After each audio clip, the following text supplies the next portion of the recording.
Hey, I'm Alex Radcliffe from Board Game Co, and this is News and Week in Review, where we're going to dive into a bunch of news pieces, and we do actually have quite a bit of news pieces this week. The topic of the week, there's actually no topic of the week this week.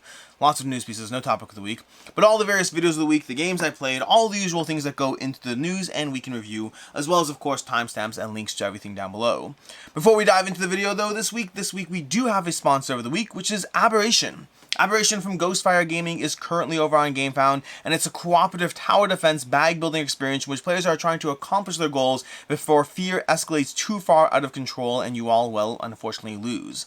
There's a ton of things going on in this game, from the asymmetric characters, from the ways you can combine the characters and the roles, from the way you're going to be building out your bags and your chips as you try to take down the various enemies along the way, while trying to slowly free up the various points along the way in order to, well, try to win the game as you can. There's the Honks of Doom expansion, a ton of miniatures, a lot of gameplay going on in this one. If you like powers and abilities, if you like unlocking abilities, leveling up and growing your characters, if you like the sense that as you get a little bit more powerful, you're also going a little bit more insane and slowly, potentially risking actually losing the game. If you like that escalation of the game system, then Aberration may well be a game for you. I'll have a link to it down below. Make sure to check that out. And with that, let's go ahead and dive into the news. Starting off the bat with Heat. Heat is over on BGA. Heat is currently Heat is currently over on Board Game Arena. They're currently being added. Board Game Arena in general, if you haven't been following, consistently adding new games on a regular basis. Heat is just the most recent addition. I'm currently in the middle of a game of Heat as we speak. Also, fun fact, they actually added, oh my gosh, Turing Machine. Turing Machine got added as well, which means I've played it like 4 or 5 times today, despite the fact that Turing Machine is not a game I really love, but I am somewhat addicted to the solo mode when I'm looking for a quick distraction before the next thing I'm trying to do. So yeah, a bunch of games over on Board Game Arena, including Heat. We also have the World Series of Board Gaming. I talked about this briefly last week, but we didn't actually have the information at the time. We have Angela Tao winning the World Series of Board Gaming from Canada. She, won $25,000. I believe she won Castle of Burgundy. Then I think she won Terraforming Mars, maybe Gaia Project. No, she won Castle of Burgundy, then Gaia Project, and then she won the final game, which was actually Splendor. So, heavier Splendor was the sequence of play over there. But she went ahead and she won that, so congratulations to her, and the WSBG will be back in 2024. We'll talk more about it, I am sure. Then we have Thunder Road Vendetta. Thunder Road Vendetta is coming back to crowdfunding, it's coming back to Kickstarter, so, if you're interested in Thunder Road, if you missed out on all that maximum bling and maximum chrome, Thunder Road Vendetta will be coming back to crowdfunding this something or other. I don't have an actual date for you, but it's coming back. We also have Disney Lorcana is going to be pushed up on that reprint. The Disney Lorcana reprint is going to be pushed up a little sooner than expected, with Rise of the Floodborn still being included as well, coming out shortly. So if you've been trying to hunt down Lorcana, that reprint is due, so all that, complete lack of availability on this game is hopefully coming to, not necessarily an end, but at least an easing into normalness at the very least. We also have Risk 2210, Nexus Ops, Vampire the Masquerade, and a bunch of other games. Vegas Showdown. We have, what else did I miss? Risk 2210, Risk Godstorm. A bunch of games are being brought back by Renegade Games, so if you're interested in any of those titles, well, they're coming back. And Risk 2210 in particular is an old favorite of mine. It's one of those games that I played before I got into board games and really loved it. Like, I thought Risk was okay, and I thought Risk 2210 was amazing. I tried playing Risk 2210 after I got back into board games, and it didn't hold up quite as much for me, but I still very much do have a soft spot in my heart for that game. We have over on Come On over here, they announced the upcoming crowdfunding campaign for 2024, not their next one. The next one is obviously going to be DC's. We have Degenesis Clan Wars. This is in collaboration with SMV, who have been doing the Degenesis RPG, which I know nothing about, but I'm sure I'll be finding out more about it, because Come On does tend to have a habit of having me interested in things that I wasn't previously interested in. Like Degenesis over here, aside from the font that I can barely read, would not be a game that instinctively I think I'm interested in. But I also backed Trudvang, even though that was not a game I was interested in. Then again, I didn't keep Trudvang, so maybe I should be learning lessons from that. I don't really know. We'll find out. But we also have Monty Python's Flying Circus. This is not news per se. Rather, they are just closing up the pre-orders for this. So if you're interested in Monty Python's Flying Circus, a Zombicide 2nd Edition expansion with the Monty Python themed, they're going to be closing up the pledge manager for that game sooner rather than later. We also have Undaunted abandoning World War II, heading in a different direction with Spacefaring sequel. This is when I feel like a terrible human being. I'm not going to say a terrible human being so much as an easily influenced human being, because Undaunted 2200 Callisto over here, this looks incredible. And I think Undaunted is a fun system, but it doesn't do it quite as much for me. But like here, I am all about this. Now, theme does play a part in our interest. I mean, I know even something like Airland and Sea, which I think is a phenomenal game, when they cartoonized it, I thought it was a better game. I just like that better. I'm not into serious World War II themes in general. But, I mean, I don't know. I'm strangely interested in this. This is like in the Undaunted system from, I believe, from, who is it from? From David Thompson and Trevor Benjamin, and it's taking that Undaunted system and it's putting it into space instead of World War II, which has me much more interested in the system, despite myself. Then we have over here, we have Board Game Wire publishing an article on the Spiel, Essen, using AI art for their advertising. Now, here's the thing. If you caught my live stream this past week, we kind of dove into AI art briefly towards the tail end. And AI art is a conversation I plan on having on the channel at some point. I want to do a proper justice, but I'm not even against AI art. I'm really genuinely not. I'm not for it either. I think it's a complicated and nuanced conversation. That's my own opinion. Happy to get into it with anyone, I guess, sort of. I mean, comments are always harder, but I'm happy to have the conversation with people if they want to have the conversation. I think AI art is a complicated conversation, and I don't think it's so easy to say it's okay, and I don't think it's so easy to say it's wrong. I think it is complicated.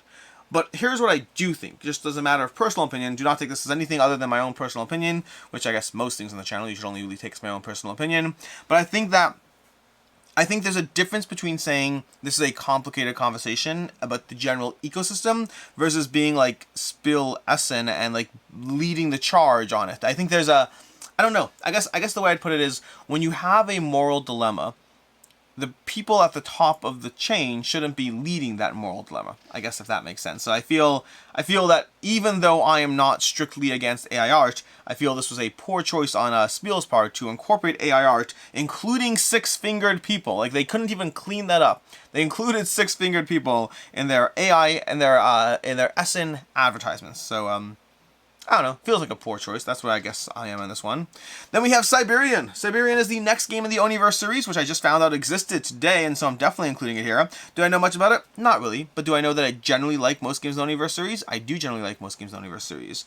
We also have Core Quest, Keep on Questing. Where is this little thing over here? We have written by Dan. We have Annabelle and the Sorcerer's Spoon, currently available on Amazon. It's a children's book in the Core Quest universe, and I believe it comes with a scenario as well, in case you're interested in that for Core Quest. So Annabelle and the Sorcerer's Spoon, check that out and on Amazon. Then we have Netflix being sued over Rebel Moon by Evil Genius Games. This one, I did read through this entire thing. I'm going to try to condense it, and I will say everything that I've seen so far is from Evil Genius's standpoint, so I don't know. I guess everything I'm saying is what Evil Genius is saying was happening. I haven't read the core documents, and I haven't seen a response from Netflix yet. But effectively, Netflix was working with Evil Genius Games to put out, I believe, an Evil Genius RPG. Supposedly Zack Snyder, read it, loved it, or whatever. I don't really know. Supposedly in some way he was very happy with the system. But then Netflix terminated the agreement, and they terminated it under two reasons, it seems like. The first was that at Gamma Trade Show, the Evil Genius showed things they weren't supposed to show, which Evil Genius is saying, hey, we showed that to you, and we got approval for that, and you even had a Netflix rep over there on board with that. And the second reason I don't recall what the response was on it. I don't recall what, I read the whole thing over here. I don't recall what the response was in the second thing, but there was a second claim that they breached some terminology. Effectively, Netflix is claiming that Evil Genius breached some clauses, and Evil Genius is saying, that's weird because you approved these things. So that's currently the situation. So right now, Evil Genius is fighting back and suing Netflix over breach of contract because I believe Netflix offered them like $50,000 for like just to close up a shop and go home. And they're like, hey, that barely even covers our costs, if that, or maybe this doesn't even cover our costs. And so we really would like to actually sell this because we think there's a large demand for it. I don't know past that. Again, everything I'm saying is coming kind of from Evil Genius, but in case you're interested in that, that's kind of the down low on that. And then we have Gametablz, which is hard to say without the visual. Honestly, Game Trays, I love you. I do. The problem is, you titled your Gametablz, which looks very clever, but it sounds like I'm just saying Gametablz. It doesn't sound like I'm saying Game Trays or tables. It's either way. Gametablz by Game Trays is really what you want to go for over here. But they're coming out with some sort of game table that's going to be under $150, which sounds phenomenally interesting. So subscribe, follow, all those fun things. It's going to be a durable, lightweight plastic body, a foldable Gametablz situation. So I'm intrigued. I'm very intrigued. Whenever you have a cheaper game table, the always question comes down to, does it feel premium or does it feel like not really? And by the way, not really could still be, at $150, not really could still be worth it depending on what you're looking for. But I am curious about this one, definitely very intrigued, but also I don't know. I am in the fortunate position that I have Gametablz already, so this to me is not fitting a need, rather being a step down. And so for many people, this might be a step up, so take that into account and all that. But I'm curious. I'm curious to see how this one plays out. But that is going to be Gametablz coming to you, once again, from game trays. And that is everything we have as far as the news piece, which means we're going to dive into the lack of topic of the week this week. Again, this week's been lots of things going on, but topic of the week, I didn't actually have one this week. So moving directly into the week in review, or the week in review. Starting off with the games I played. Starting off with what's it called? Not White Mountain. Why am I saying White Mountain? It's Whistle Mountain. Whistle Mountain. Jeez, I feel like I'm losing it tonight. Whistle Mountain. Whistle Mountain from Bezier Games. I had a chance to play it this past week because I was telling a friend why I was getting rid of it, and so he sounded interested in the game, and so I was like, great, let's play it before I get rid of it. I sat down, I played it, and I was like, I'm not getting rid of this game. I like Whistle Mountain a lot. I was willing to get rid of it because of Apiary. I feel Apiary and Whistle Mountain kind of fit the same niche as far as how the game systems work and develop. I just felt like I got a similar vibe from both games, but I think ultimately Whistle Mountain stands enough on its own that I was still interested in keeping it, so I'm keeping Apiary and Whistle Mountain after that game. I also had a chance to play Brave this past week at WSBG. Brave is an upcoming, it's currently a name in progress to take with a grain of salt, but from John D. Clear, it's an upcoming game from them that's kind of same vein as the card crafting system that you've seen in Dead Reckoning. If you like Dead Reckoning, you may well like Brave, and if you didn't like Dead Reckoning, you also may like Brave. Brave kind of follows more of a monster hunting kind of vibe, similar to The Witcher, but with the card crafting adventuring system, with a bit of a economy and system in place to ensure you keep coming back home, but you don't necessarily need to. You can break that. I really enjoyed my one play of the game. It felt like it's very much a prototype form, so there still were some aspects that are being tweaked and adjusted, but I very much enjoyed my one play, and I felt like it was Dead Reckoning, but a bit smoother and a little less potentially. We'll see, because I remember I liked Dead Reckoning a lot at first, and just over time, the more I played it, the more I found that I still liked Dead Reckoning, but it was a little too long and a little repetitive, and I did have complaints against the system. And so for me, Brave to me it feels like a better Dead Reckoning, but again, I'd like to get more plays under my belt before I hype it too much. Then speaking of getting plays under my belt before I hype it too much, I also had a chance to play Evenfall at WSBG, and I loved Evenfall. Again, one play, take with a grain of salt, and I'm mentioning it now because I don't know if or when I'll have a review. They didn't send me a review copy. I'm trying to get my hands in it. This is one which I'll definitely happily buy if I can't get a review copy because I really enjoyed it. But Evenfall has you playing as various covens of witches in the game, and you are having your own asymmetric factions and your own asymmetric powers, but ultimately you're trying to gather cards and build them up. I thought it was really well done. I thought it gave you the opportunity to feel clever. Overall just had a lot of fun with the card system. To me, it felt similar to games like Expeditions or Vindication or Wayfarers of the South Tigris. Games that kind of give you a core system and then give you a ton of cards that allow you to break that system in different ways. You are dealing with just overwhelming hands of cards, which means it does run that risk of feeling like there's just too many options in front of you, and often that means too many opportunities for AP-prone players. But I really liked Evenfall, at least based on my one play, and I'm looking forward to diving back into it. As far as the week in review, starting off with the videos of the week, we have this past Saturday, I did a Dice Throne gameplay. Dice Throne gameplay, which curiously enough is not currently up on the channel. It'll be going back up, but effectively, in that video, some characters were mentioned that weren't officially supposed to be out yet. So that video went privated until eventually that news is back out, in which point it'll be back up. So if you caught that video, congratulations, you may have realized some secret characters that are in Dice Throne that will be coming up shortly, but past that, that video will be going back up on the channel in probably the next few days, but we'll see.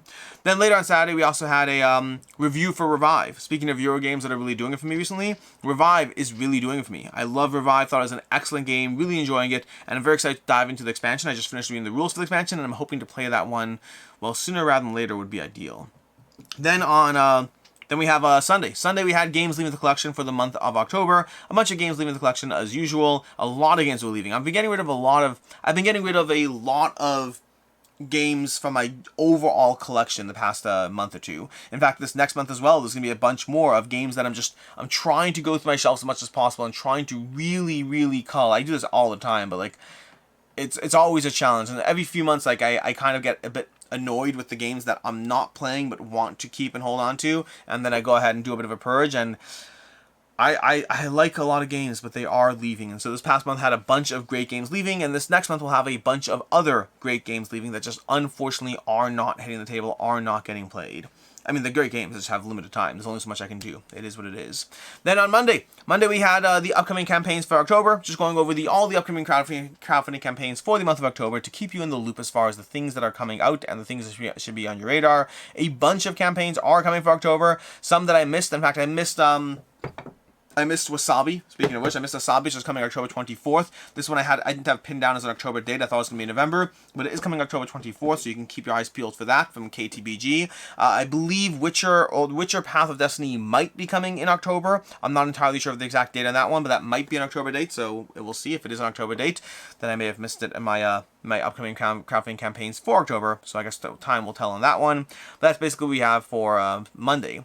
For Tuesday we had a few videos. We had a House of Poison gameplay. This was a sponsored gameplay going over the House of Poison, the way the game operates, well, not the way, it was a gameplay. It was a gameplay of House of Poison, which is a game in which you are trying to accomplish your goals, your schemes before the other players based on controlling certain criteria, your own and the others, as you advance their poison or their, can't remember the other terminology, but the two stats they have, and trying to be mindful of those as you open up new actions for you. So that's a sponsored gameplay on Tuesday. Then later on Tuesday, we had a Resident Evil unboxing. Resident Evil, the board game, which I always love saying is the third one, but the first one, if that makes sense in the sequence.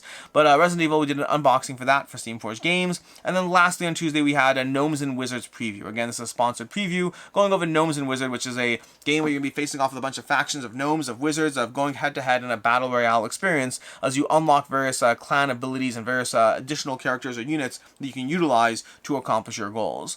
On Wednesday, we had a review for Apiary going up. I loved Apiary. Very big fan of that one. Gave it a 4.5 out of 5. Then later on Wednesday, we had a Q&A, a weekly live Q&A, not weekly live, a weekly live almost live Q&A, just myself this week. The group Q&As with myself, Devin, Meg, Jenna as well, those are becoming less frequent right now just due to scheduling. I am curious what will happen as things clear up, whether that will return, but ultimately we'll see. There'll always be live content. The exact format of it, that might change. But either way, we had a live Q&A if you want to check that out. Then lastly, on Wednesday, we had a Apiary gameplay as well. So if you want a gameplay or a review of Apiary, both of those are available for you to check out and see if the game is for you. Overall, I'm a big fan of it. I will say it definitely took about at least halfway through my first game before I really started to appreciate it a lot more, but I very much enjoyed Apiary. On Thursday, we had a worst 10 cost per plays. Last week I did a video of the best 10 cost per plays, and I decided to follow that up with my worst 10 cost per plays. The most expensive per plays I have in my collection. I mean, to be fair, some of these will get better, and to be fair, some of those are games that I sold and got my money back and then some. But I go into that in the video, talking about my format, how I calculated all of that, but that was Thursday's video. On Friday, we had a bunch of videos again. We had a review for Tesseract going up. Overall, I enjoyed that one. I gave it a 4 to 5 with the caveat that I do wonder if that will go down over time, because I think the pure gameplay, I think, is a little bit more stale than other cooperative systems. Compared to, if I'm comparing to Pandemic or The Loop or whatever, I think Tesseract is a drop more stale in the way the game presents itself, but I do really enjoy it. So for right now, it's a 4, but I think it's a 4 that will slowly move down as I continue to play it. I guess I have vibes of Merchant's Cove, which Merchant's Cove was a great game, but a great game I eventually got rid of. I feel the Tesseract is not a forever game for me, but I'm not ready to get rid of it yet. I want to keep playing through it and approaching the difficulty and seeing all the characters in the game. Then later on Friday we had Gnomes and Wizards, a gameplay. This is a sponsored gameplay of Gnomes and Wizards, so if you want to see the game in action, you can check that out. And then lastly on Friday, we had a review for Imperial Miners. I gave that one a 3.5 out of 5. I really like Imperial Miners. I think it's a good Gateway Plus game with enough tableau ability to be rewarding. I overall very much enjoyed that one. And then we have today. Today we have a few videos going up. Hopefully we have a review of Robo Rally from Renegade Games going up, as well as hopefully a review of Final Girl from Professor Meg going up on the channel. So we'll see if that happens later today. And lastly, next week we have a few videos going up. We'll have a month in review for the month of October. We'll also have a 10 best factions video. This is a video I did together as a collaboration video where I go over the 10 best factions, my favorite 10 factions that there are in board games. And that brings us to the games on the table. The games on the table, as usual, these are games that I hope to be playing this week. We have Unsettled, which I really hope to be playing. I'll be visiting Orange Nebula, and I want to play Unsettled because it's been a while since I played it, and it's a great game. I want to play the Queen's New Capital. Now, some of these, by the way, a bunch of these are paid content, so take that into account, but they're also games I'm actually interested in playing as well. But we have the Queen's New Capital, which looks like a fun little deck building experience that I want to dive into. We have Wasabi, which I played the original Wasabi way back in the day. I'm excited to dive into it. I already read the rules. I'm good to go on this one. And then we have Marvel Dice Stone Missions, which I'm already read the rules, and I'm excited to dive into that one as well. Too many games I'm excited to dive into, and not nearly enough time ever to do so. In any case, that is basically your week in review. Until next time, I'm Alex Radcliffe from Board Game Co. I hope you have a fantastic week, and as always, I hope you have a good one.